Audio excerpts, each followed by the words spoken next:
Conseil d'ennemis. Les boxes officielles étaient disposées en arc de cercle, alignés verticalement les uns au-dessus des autres. Ils faisaient face au pupitre de l'orateur, derrière lequel avait pris place le rapporteur de la commission. Sur son plastron était épinglée une flopée de décorations civiles et militaires qui témoignaient de son rang. Les membres du conseil, sérieux comme des papes, étaient placés d'après leur importance. Les plus proches du pouvoir et donc des influents siégeaient sur le premier arc, proche du pupitre. Les simples représentants du peuple se serraient dans les boxes les plus hauts. Entre les deux se répartissaient toutes les espèces de politiciens. Du jeune loup aux dents longues pétri d'ambition, au vieux crouton corrompu jusqu'à la moelle et revenu de tout, il y en avait pour tous les goûts. La hauteur était vertigineuse. On aurait dit un mur concave sur lequel se greffaient des cabines officielles. La distance évoquait parfaitement la distance qui sépare un primat d'un simple conseiller. Malgré le silence qui flottait dans l'air, le mépris circulait librement de haut en bas et de bas en haut, tel un courant invisible qui électrisait chacune des réunions. Tous les 10 mètres, un écran concave s'étirait, sur lequel s'affichait un gros plan du pupitre du rapporteur, afin que même les rangs les plus éloignés puissent suivre correctement les débats. Certains discours prenaient un tout autre sens lorsque l'on pouvait voir les gestes de l'orateur et ne pas se contenter d'un flot de paroles. Le rapporteur, un petit homme aux cheveux cendrés, chaussa une paire de lunettes en métal et tapota nerveusement sur le coussinet de son micro, impatient de commencer. Il fixa l'assemblée quelques secondes pour se donner du courage. Conformément à ce que m'a demandé la commission Survie, je vais vous délivrer mon rapport officiel, afin que le Conseil puisse voter les solutions à adopter. Je tiens à réitérer l'obligation d'impartialité qui a prédominé durant toute l'étude que j'ai effectuée. Une vague de protestations amusées s'éleva parmi les rangs les plus hauts de la salle. Le brouhaha se répandit jusque vers la moitié de la hauteur de l'assemblée, puis se perdit en gloussements retenus avant de disparaître dans la marée des boxes. Bien. Sachez que mes observations sont le fruit d'un long travail durant lequel la compagnie des évaluations des ressources m'a accompagné. Rien de ce que vous allez entendre ici ne relève de mon imagination ou de quelconques élucubrations. Il s'agit de faits avérés, scientifiquement mesurés et consignés dans le rapport. Ah, j'ajoute que vous disposez tous d'une copie de ce rapport dans votre tablette synthétique. Tous les visages se firent plus attentifs, sans pour autant verser dans l'admiration. Vous n'ignorez pas que notre cité a explosé démographiquement en quelques années. Nous sommes passés d'une population de 1 milliard d'habitants au chiffre impressionnant de presque 2 milliards. À noter que la poussée démographique, calculée par les services statistiques, présente une courbe exponentielle, dont le taux de croissance ne cesse de grimper. Si l'on nommait les contingences extérieures pour une estimation à 10 années, nous obtenons le chiffre affolant de 3 milliards d'individus. 3 milliards de bouches à nourrir et à gérer dans l'enceinte de notre cité. Le rapporteur tapota sa liasse sur le pupitre comme pour réaligner les feuilles de son rapport. C'est bien évidemment là que se situe notre principal problème. C'est d'ailleurs la raison pour laquelle cette commission a vu le jour. Tout le monde se félicite de l'expansion d'une cité tant que celle-ci parvient à gérer correctement ce qu'il sous-entend et que la cité réussit à demeurer prospère. J'ai donc réalisé les simulations que désirait le Conseil afin d'évaluer au mieux les capacités de survie de notre cité. Le résultat est une immense déception, conclut le rapporteur en articulant bien distinctement les 3 dernières syllabes. Le chahut commença à gagner les rangs des politiciens, chacun y allant de son petit commentaire personnel. Le rapporteur se mit à taper du plat de la main sur son pupitre pour rappeler à l'ordre l'assemblée. Allons, messieurs, je vous demande de bien vouloir rester calme. Pour la plupart d'entre vous, ce constat n'a rien de surprenant. Le rapporteur adressa un coup d'œil aux rangs les plus proches de son pupitre, sous-entendant clairement par ce regard que les primats disposaient déjà de cette information. Les rangs les plus élevés se mirent à siffler copieusement pour bien montrer qu'ils n'étaient pas dupes. « Silence, messieurs !» se risqua le rapporteur, l'œil endurci par le chahut. « Permettez-moi de continuer. Nous avons sondé les usines de parcs à viande de synthèse sur leur capacité à augmenter suffisamment la production dans les années à venir afin de garantir une quantité de protéines suffisante pour l'ensemble de la population, sachant qu'une partie de la carence pourrait être prise en charge par des injections quotidiennes individuelles de solutions vitaminiques. La marge est faible, mais encore tenable. Une nouvelle vague de protestations s'éleva à nouveau parmi les box. « Allons, messieurs, laissez-moi poursuivre, je vous en prie. » Le rapporteur essuya son front perlé de sueur et reprit en haussant le ton. Malheureusement, en interrogeant de la même façon les usines de bioculture, nous rencontrons le véritable problème. L'augmentation de la production nécessite de fait des quantités d'eau gigantesques. Et c'est bien là toute la problématique, messieurs. La consommation d'eau dans notre cité est bien trop importante et ne nous permet pas d'envisager, même avec la mise en place de restrictions drastiques, la survie de plus de 2,5 milliards d'individus dans la cité. Je tiens compte évidemment des possibilités de progrès dans le recyclage des eaux et de notre capacité à transformer les eaux de pluie. La sirène du service de sécurité se mit à gémir pour tenter de calmer la cohue qui avait gagné les box. Après 2 longues minutes, particulièrement pénibles pour les oreilles, la salle se calma enfin. Le rapporteur avait pris 2 pas de recul derrière le pupitre pour signifier qu'il attendait le retour au calme pour continuer. Il finit par s'avancer de nouveau vers le micro. « Il convient donc, messieurs, et c'est là que votre voix intéresse tous les administrés de la cité, de voter. En préambule du vote, je me dois de rappeler que la population de la cité est catégorisée en plusieurs rangs, inégaux en nombre de ressortissants. » Malgré quelques insultes qui jaillissaient çà et là depuis les box, le rapporteur continuait à dérouler son discours. Il avait hâte d'achever et de céder sa place. Au rang 1, nous trouvons les primas et leurs familles, ainsi que les grandes familles fondatrices de la cité. Au rang numéro 2, pour 20% de la population globale, nous avons la police militaire de la cité et ses familles, ainsi que les familles dirigeant les entreprises du cartel de production, indispensables à la bonne marche de la cité. Nous trouvons également les politiciens siégeant au conseil. Au rang 3, la petite classe moyenne et certains politiques de moins d'envergure, qui représentent 10% de la population globale.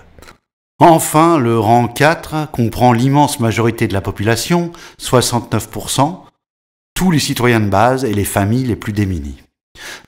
Vous l'aurez compris, messieurs, il va falloir convenir sur la partie de la population à laquelle nous allons devoir renoncer, et dans quelle proportion. L'esclandre reprit avec un tel niveau d'agitation et de bruit que le service de sécurité dut encore avoir recours à l'utilisation des sirènes pour contraindre tout le monde au calme. Le rapporteur en profita pour timidement céder sa place au primat Jaffar, qui s'approcha du pupitre, entouré par 2 gardes du corps qui se postèrent à 2 pas derrière lui. Premier primat de la cité depuis 14 ans maintenant, Jaffar était un politicien averti. Corpulent, avec juste ce qu'il faut de bedaine pour assurer une certaine bourgeoisie, des traits ni spécialement flatteurs ni particulièrement laids, et un regard capable de dureté comme de clémence, Jaffar maîtrisait parfaitement toutes les ficelles que les hommes de son rang doivent savoir utiliser. En outre, la place de dirigeant du conseil lui avait permis de conclure des alliances politiques de premier plan et d'étendre progressivement son réseau parmi toutes les strates de la bureaucratie. S'il avait besoin de l'aval d'un juge, il n'avait que l'embarras du choix parmi les nombreux membres de la magistrature qu'il fréquentait. S'il devait faire appel à un commissaire quelconque, il lui suffisait de piocher dans son carnet d'adresses personnelles. Quant aux politiciens à proprement parler, ils étaient de fait sous sa coupe directe. Son regard parcourut l'assemblée lentement, de gauche à droite et de bas en haut, comme pour capturer l'attention d'un maximum de conseillers. Lorsqu'il jugea enfin le moment opportun, Jaffar s'approcha du micro en faisant jouer les doigts de sa main droite dans sa barbe brune.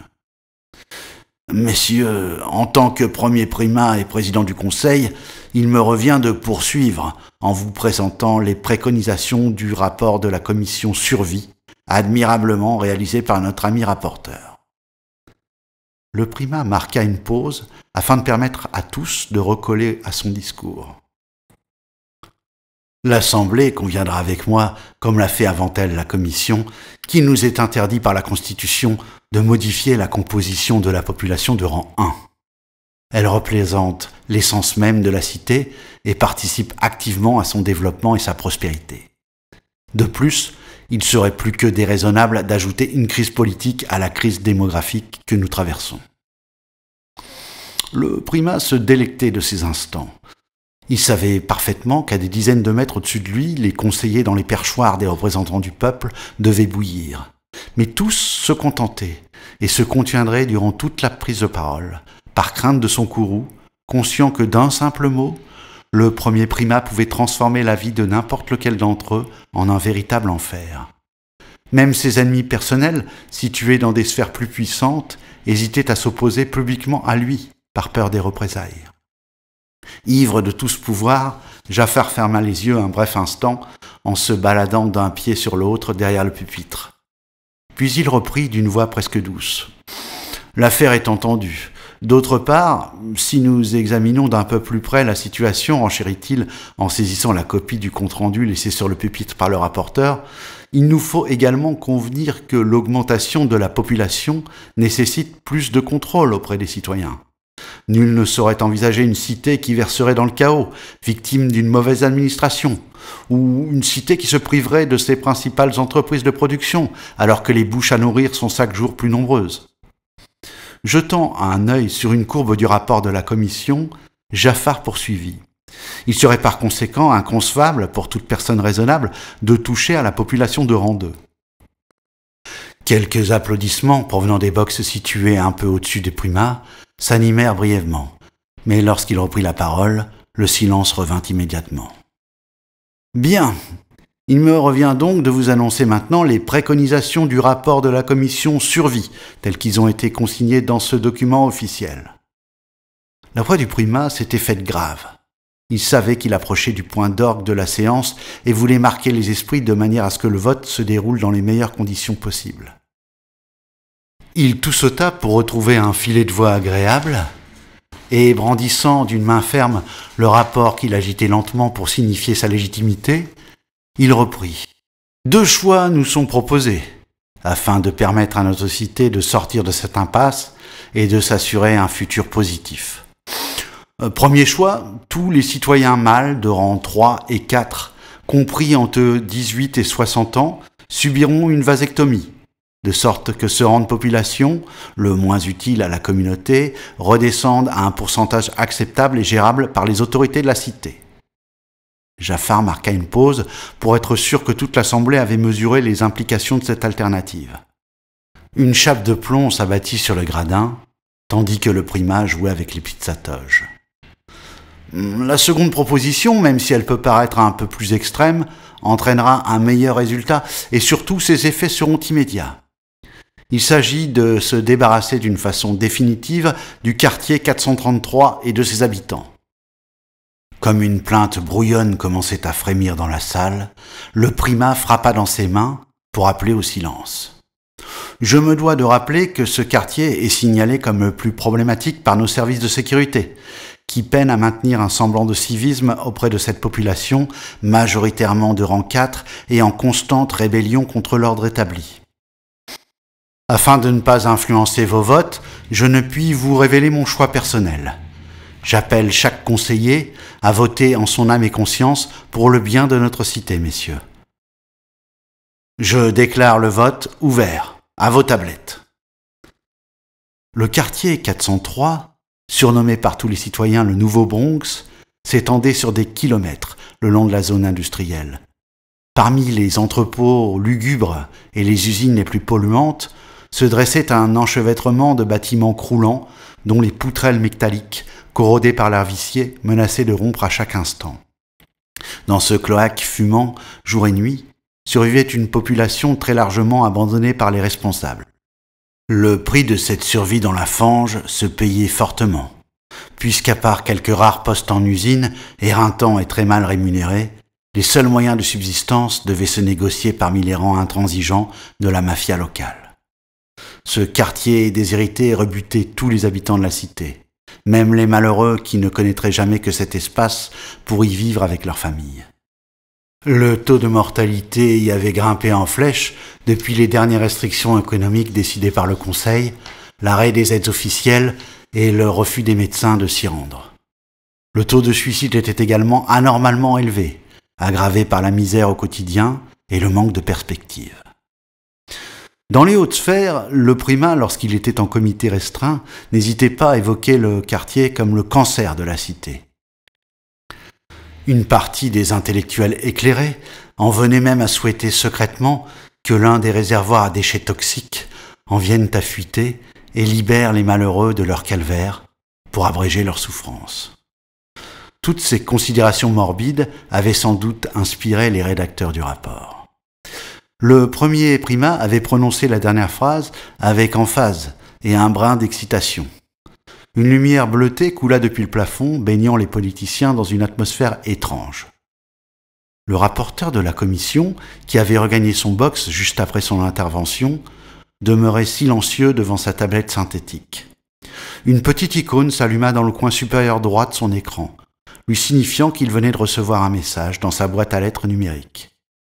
Le rapporteur jeta un coup d'œil rapide autour de lui afin de vérifier que personne ne l'observait. Tous les politiciens étaient occupés par le vote, concentrés, pris au piège d'un engrenage qui les dépassait, mais à l'inertie duquel ils ne pouvaient se soustraire.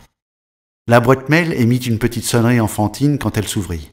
Le message provenait du premier primat lui-même, très certainement envoyé par l'un de ses proches collaborateurs, puisqu'il était encore sur l'estrade centrale.